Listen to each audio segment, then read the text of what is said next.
It's raining. Shabbat Shalom.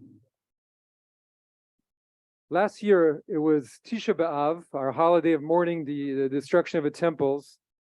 And my son and daughter who were with me saw me sitting on the floor, and they said, Abba, why are you sitting on the floor?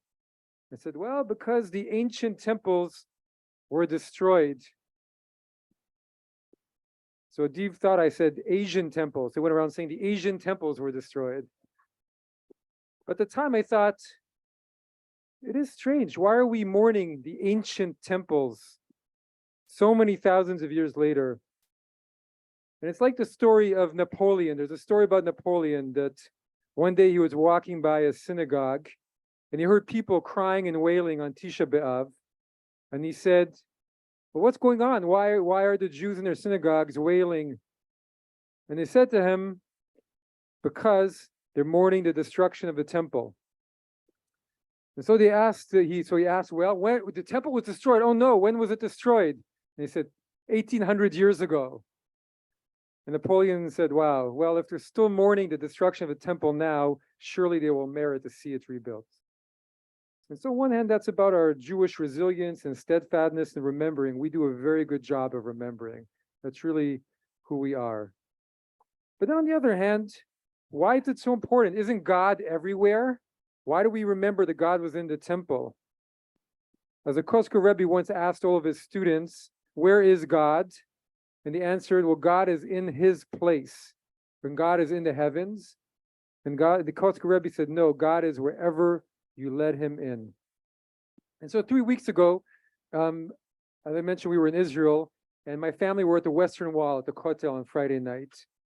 And it was Adir, my son, my little helper, first time since he was a baby at the Kotel.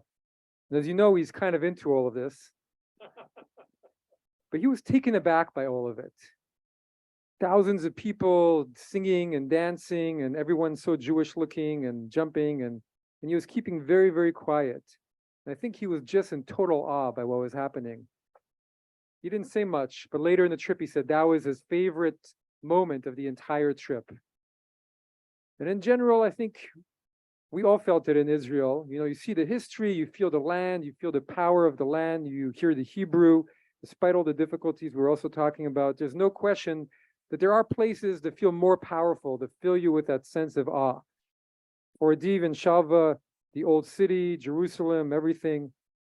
And it's easy to understand the Jerusalem syndrome. I'm not sure how many of you have heard about the Jerusalem syndrome. It's people who go to Jerusalem and then start to think they're King David or the Messiah, or if they're other religions, they think they're Jesus. And the psychological illness, there's a whole special place for them outside the city. But I think everyone who goes to Jerusalem gets a little bit of the Jerusalem syndrome. And that's why we go there. We want to feel something special. And that's why we observe still so many thousands of years later, the destruction of the temple, a place that filled people with awe, and the exile from a land and the beauty of a land that we're still singing for its joy. So 6,000 miles away across Harlem. And so we believe the awe is a powerful addition to our lives. We all want awe in our lives. I recently heard on the radio, they said the awe was that of all emotions, it was the one that makes people remember the most. And it's hard to come by. And we remember it a long time afterwards, and it lifts us and makes us feel and see life anew. And so we go to special places to feel awe. But then on the other hand, we also have the ability to create awe wherever we are. So a few nights ago, and I conclude with this before it really starts to rain, my sister-in-law was married in Washington, D.C. on Sunday. And so we stayed a few more days, and it was July 4th. And we were several cars coming back from the fireworks. And we were all about to go home when suddenly someone said, we haven't done the Sheva Brachot, the blessings you say at the end in the 7 days after a wedding. And so someone ran into the house and grabbed 2 cups, 2 Kiddush cups. And there on the driveway at 10:30 p.m., in the middle of the neighborhood, we did the Sheva Brachot. And we took turns saying it in English and in Hebrew. And I can tell you, nobody's going to forget that moment, those Sheva Brachot. We'll never forget it. And so there are places that fill us with awe, and we keep them precious and we safeguard them. And yet we also have our innate human ability created in the divine image to create awe with other people.